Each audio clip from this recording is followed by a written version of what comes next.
episode 229 of Board Game Blitz, a podcast about all things board games that you can listen to in less time than it takes to refill your car's blinker fluid. Board Game Blitz is sponsored by Grey Fox Games. This week, we're talking about our favorite game mechanics. First, we discuss a couple games we've played recently, Time Division, and Ticket to Ride Legacy, Legends of the West.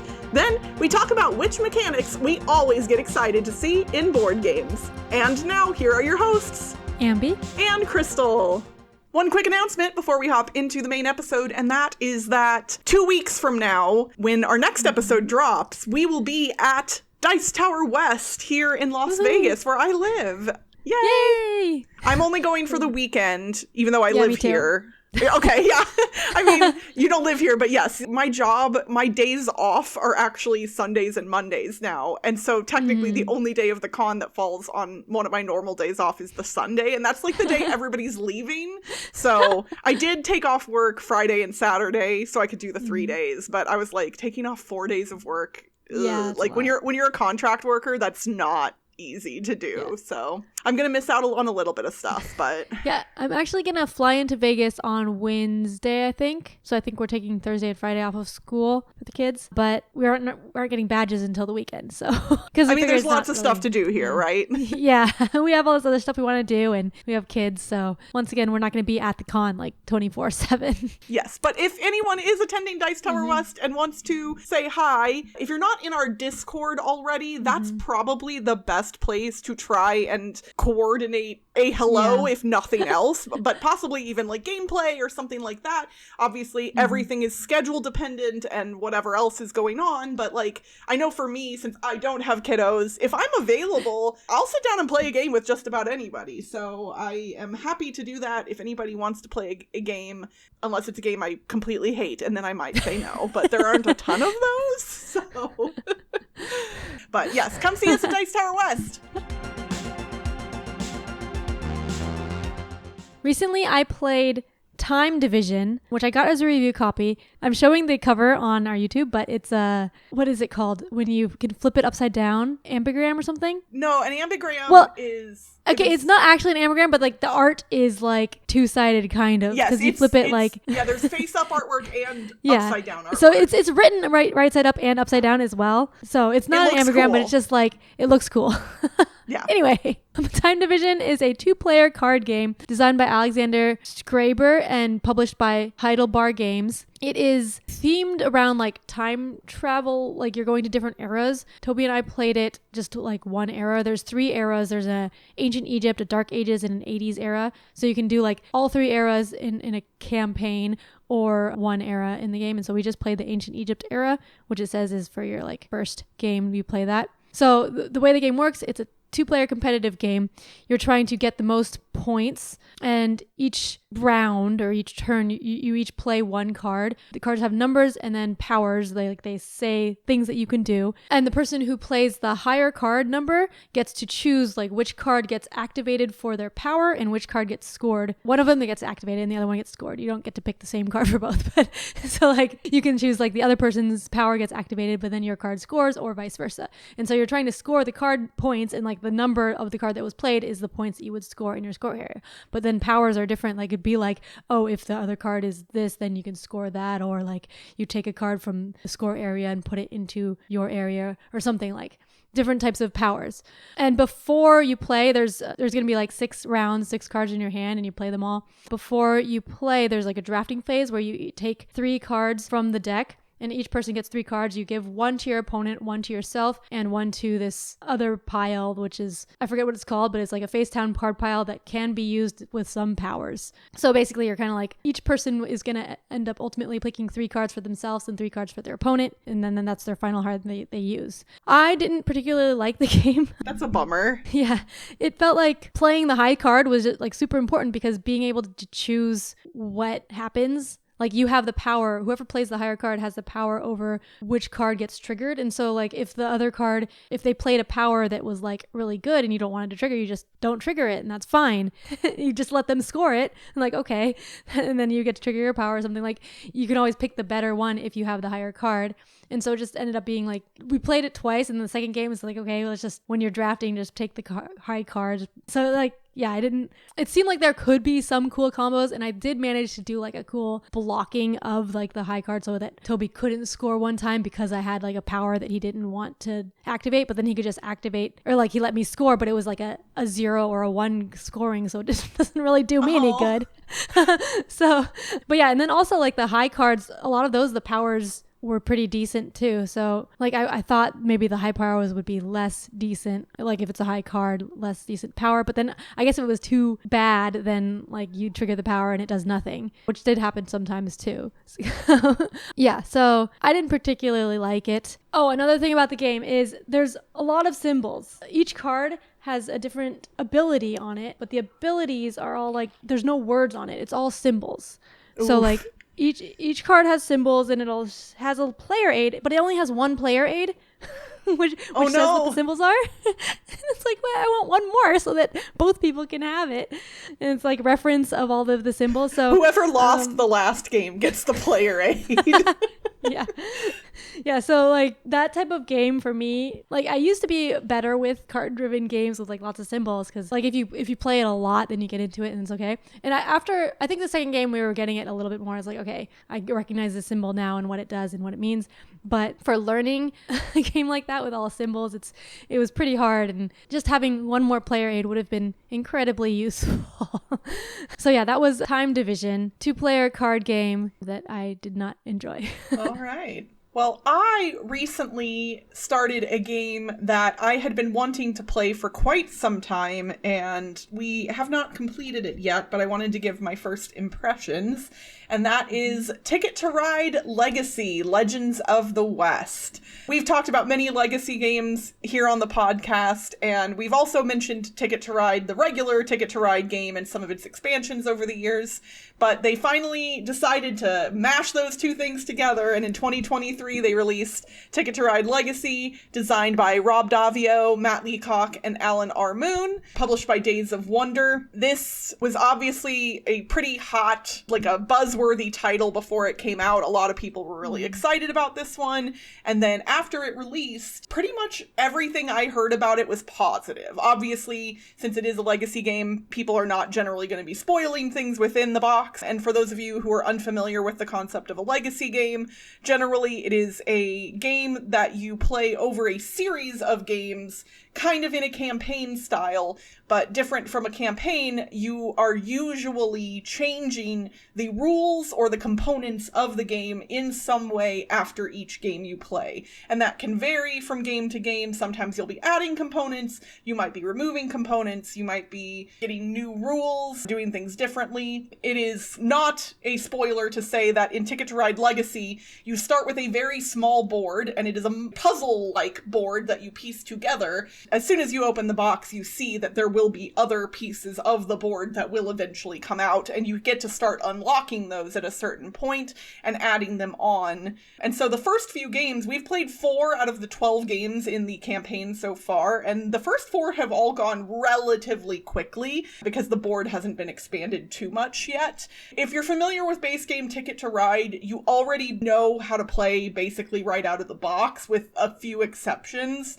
and they do a really good job, I think, of introducing things slowly. So I think if this were to be someone's first Legacy game, it would definitely be approachable in that way.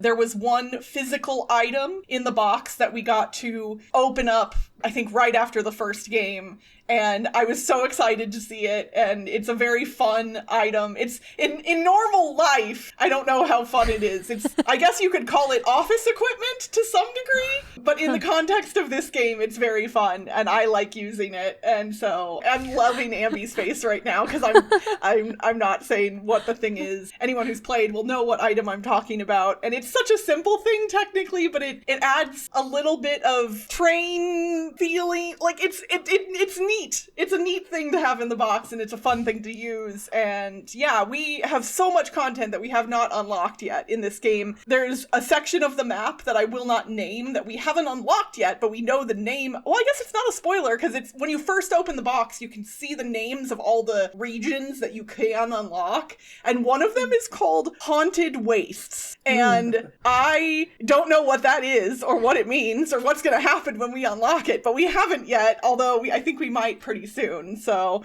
again, I'm being pretty vague generally about anything else involving the game because I do not want to spoil it for anyone who wants to play it. But I would say after 4 games, we are enjoying it. We like the rule changes and the additions to base game Ticket to Ride that the Legacy game is adding. And I expect that we will continue to enjoy it going forward, but I will give a full update after we have finished the campaign. So, yeah. I mean, it has an 8.7 rating on BGG. Wow.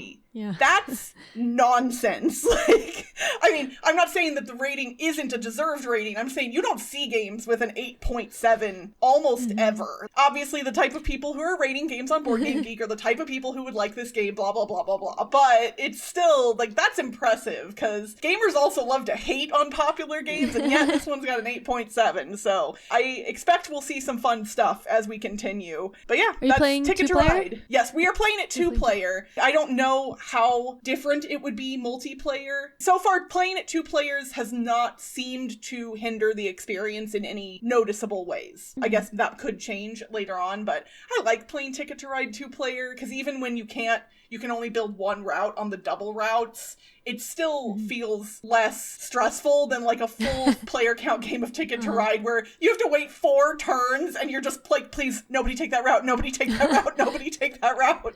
I mean, that still happens in a 2-player game too, but you basically, if that happens, you kind of knew it was coming or saw it coming or should have prevented it in the first place. So yeah, I'm liking it. It's fun to dig into Ticket to Ride a little more deeply again. I do wonder if I'll run into the same problem with this though that I did with Pandemic, because when I played Pandemic Legacy Season 1 and then Season 2, I still, to this day, have not played a game of vanilla Pandemic since then. Not once. And that's now years ago. And it's, I like the game Pandemic, but after having played Pandemic Legacy, I never want to play vanilla Pandemic again, because it's just not as good. It's fine. Well, there's all the other Pandemics you could play. Yeah, that's true. And some of those I actually haven't tried. I didn't try the Cthulhu one, or I don't know, one of the ones based in Europe. I think there was one that I didn't try. So maybe I could look into those. But I don't want to ruin Ticket to Ride for myself. So hopefully that will not be the case. But I think it'll be fine. Yeah, I actually haven't played Ticket to Ride that much. But I do want to get this one, the Legacy one, for when my kids are older, maybe, to play with my kids, if one of them still likes trains. Yeah, that's the train game that they can play too. That would be awesome. If there is one thing that makes a board game, aside from, a board, but that technically isn't even a rule anymore. We've got lots of board games that we say they're board games and they don't have boards in them. But I would say most board games involve some kind of game mechanics in some fashion. Yeah. So we're going to talk about some of our favorite mechanics, the things that when we see them, when we hear a game described and it's oh, it has this and this and this in it, we're ooh, those the ones that make us excited and want to know more about a game. You might already know this about us if you've listened to the podcast before. This is going to be not surprising to most people, at least for you especially, because you really have a wheelhouse, and it's a good wheelhouse. So I don't blame you for sticking in it, honestly. Yeah, so I've got 4 mechanics that are my tops that I will instantly put a game on my want to playlist at this point. And that's real-time, cooperative, deduction, and communication limits. Those 4 and combinations of those 4 are my favorite things ever. Yeah, if you build a game that has all 4 of those in it, Ambie will literally show up at your house and poof, into your living room and be oh, a game for me. But yeah, so I love real-time games, cooperative games, real-time cooperative specifically. I think I don't like real-time as much when it's not cooperative. And then deduction games, I like all deduction games. And then communication limits are good. Usually those are cooperative too. Although I guess I also like it when it's competitive, because that's mind games. That's what I call mind games. I think communication limit in a competitive game is in Android Netrunner. You're hiding stuff and then playing mind games. I think that's the same mechanism. Okay. on BGG. So like BGG has a list of all the mechanics. I'm too expressive of a person. When I play games with communication limits, like anyone who knows me knows that I am a person who tries to follow the rules, generally. Like I'm not going to cheat intentionally at a game, but if you put me in a game that has communication limits, my face is going to betray me. Like at some point. Yeah, and my partner is staring at me from across my desk right now, giving me like the most knowing look ever. When I play Codenames, people always comment how like I'm like they can't tell anything from when I'm the clue giver on Codenames. Oh, I just don't look at anybody. If I'm the spy master in Codenames, I just kind of like look down and just like don't make eye contact with anybody after I've given a clue. And then in my head, always one person will immediately say the thing I meant to point to. They'll be like, "Oh, it's that," and then everyone else will spend 10 minutes debating a different word that they'll then end up picking instead of my word. Yeah. And the whole time in my head, I'm just going, ding it, ding it, ding it, ding it, ding it. Like, but go back to what so-and-so said. They had it right at the beginning. Like, it's fun and also frustrating. But yeah, I'm not always good with communication limits. Yeah. I want to know why you like cooperative games so much. Like, because obviously it's kind of in comparison to competitive games. Well, but what is like it about cooperative games? Yeah. You're so, like, I like all games. Yeah. But it's just like, I think I like cooperative because it's less stressful. And then here I go liking real-time games. But yeah, which are like extra stressful. Yeah, so it takes the stress off of competing against other people and instead like competing against the game, I guess. So I like working together with people, I guess, to it all stressed together. Yeah, yes. It's like the group stress is better than the singular stress. Yeah. So yeah, I do like competitive games too, but yeah, the singular stress is different feeling, and I'm not always in the mood for that. Yeah. I think in recent years I've been more into cooperative games and less into competitive games too. And so also I have some friends who are like also more into cooperative games because they get too competitive in competitive games, so they don't like themselves when they're too competitive, right? Sometimes I'm sure there are people in our audience who experience similar things. But yeah, I do like working with people. And then like my favorite things like are escape rooms, and those are real-time cooperative deduction, maybe sometimes even communication limits. Yeah, sometimes in really cool escape rooms. Yeah, like so it's those things. So yeah, it's just my favorites. Like I like others too. But. Yeah, I think I've been in at least one escape room where we like had to start with people in 2 different rooms. Yeah, I've done that too. Yeah, so like yeah, they definitely. I also had started in one where we started handcuffed, which wasn't really a communication limit. It was just like a movement limit.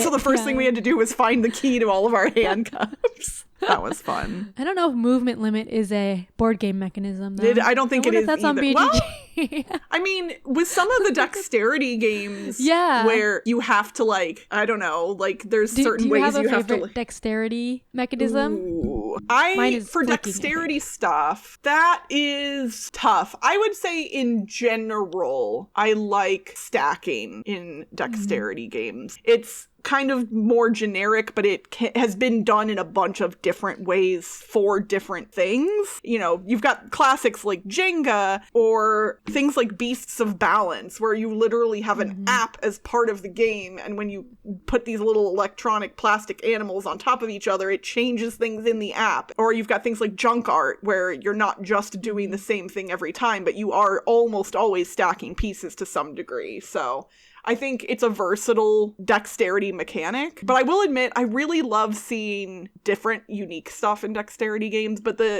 you know, the stacking works in so many different situations. It's hard to beat, I would say, for like most dexterity games, but there have been a bunch of others that I've really enjoyed as well. Like anything involving like throwing or flicking dice or things like flicking. That. Yeah, flicking is good. It's like the action of it is fun. Yeah, it's satisfying, right? It feels nice. So that's, I guess, for me for dexterity games. But if we're talking non-dexterity games, you guys have heard me wax poetic a lot about worker placement games and tile laying games. I'd say those are 2 of my favorite mechanisms, and they tend to be like, those are really broad. And so I'm obviously like, I don't like every worker worker placement game, and I don't like every tile laying game, but there is something satisfying for me in tile laying games about taking one singular thing and building out from that and finding what you end up building as a result of whatever, right? Like whether it's squares or hexes or anything else. Having to start from nothing and build it into something that is worthy of points or whatever else. It's a satisfying feeling for me. And then worker placement, I like the visualization of actions, I think. Because in some games where you have lots of different action choices, that you just have, like, here are the things you can do. But in a worker placement game, it's a more visual thing and it's a more tactile thing to choose your actions. And it also then potentially helps with the whole indecision or choice making in that, like, if somebody else has already gone to that spot, you can't go there potentially. And so now you're options are more limited, and what you do as a result of having limited options, the strategy that you have to build around changing what you're going to do based on what other players did, to me is also really interesting, because it's not luck based, but it also is somewhat unpredictable. And so I like having to kind of think on the fly to some degree. If I had played games where I could plan out my entire turn in advance every time, I don't feel like that would be as interesting for me. Obviously some games like that are fine. Well, because then it wouldn't matter at all, like, on what other people do. Yeah.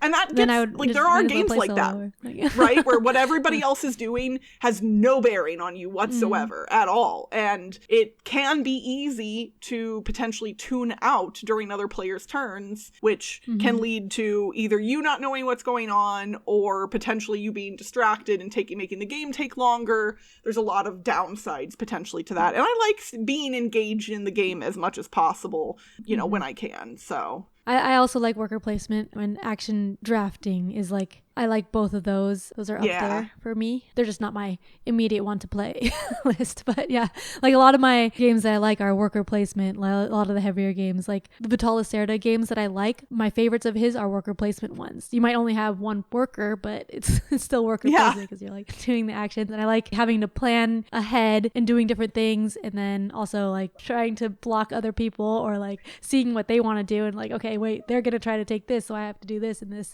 and stuff like that. So yeah. I like worker placement.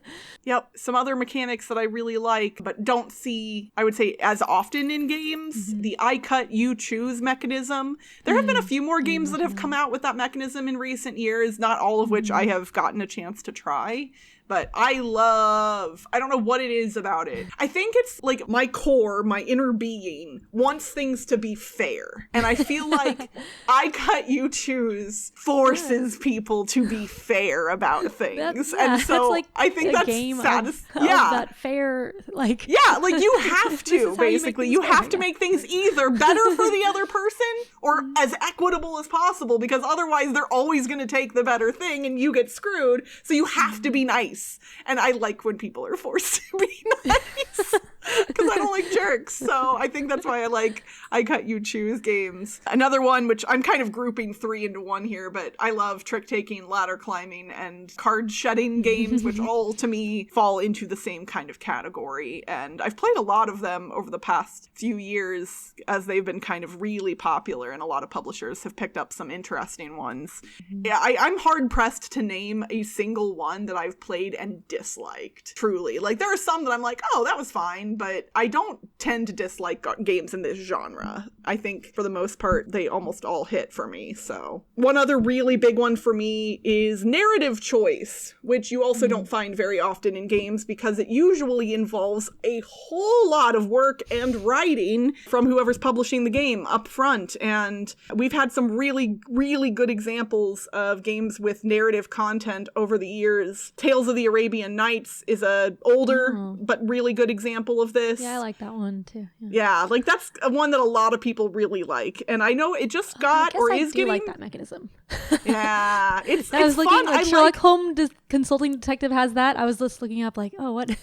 Yeah. Artisans of Splendent Vale definitely had some of that. Legacy of Dragonholt absolutely had that. And I like feeling kind of like the thing to me about board game stories that make them special compared to other forms of media like TV and movies is it's nice to have some control over the narrative. It's nice to feel like you have power. I guess technically Netflix has done a couple of their Choose your own things. adventure movie things, yeah. Yeah, where you could like I mean, control there are the books also. Choose your own adventure books. True.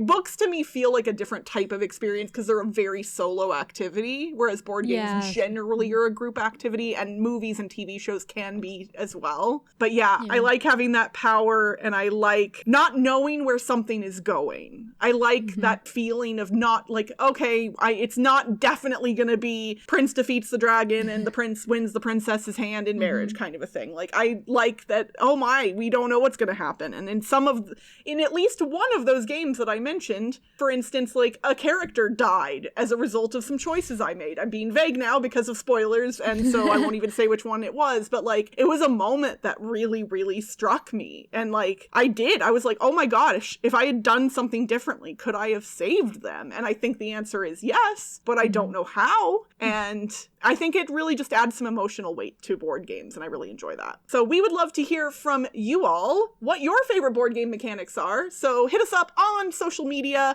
We are on all of the platforms, Blue Sky, Facebook, the platform formerly known as Twitter, although I will admit I'm not really on there anymore. We're on TikTok. Follow us on TikTok. Ambie posts some cute videos from our podcasts on there. We're at Board Game Blitz pretty much everywhere, so just look for us there and let us know what your favorite mechanics are, or hit us up in our Discord.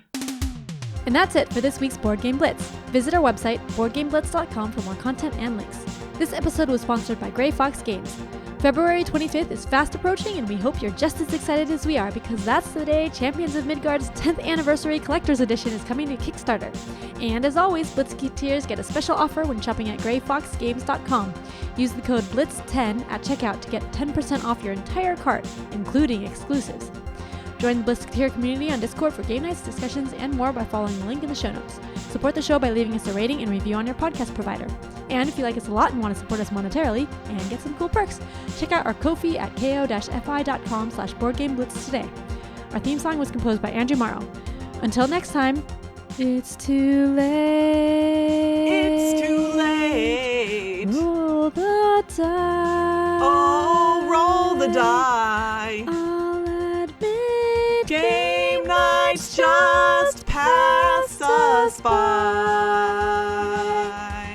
Bye, everyone. Bye.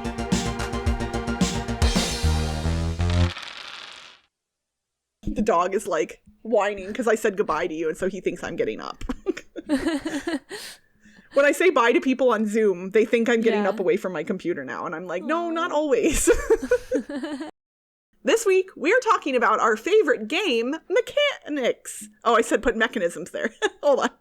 This week, we're talking about our favorite game mechanisms. It's mechanics, right? They're interchangeable, I think. Are they? I don't know. I want to keep it consistent. And I can't read, apparently. Or I have to read, apparently. Okay.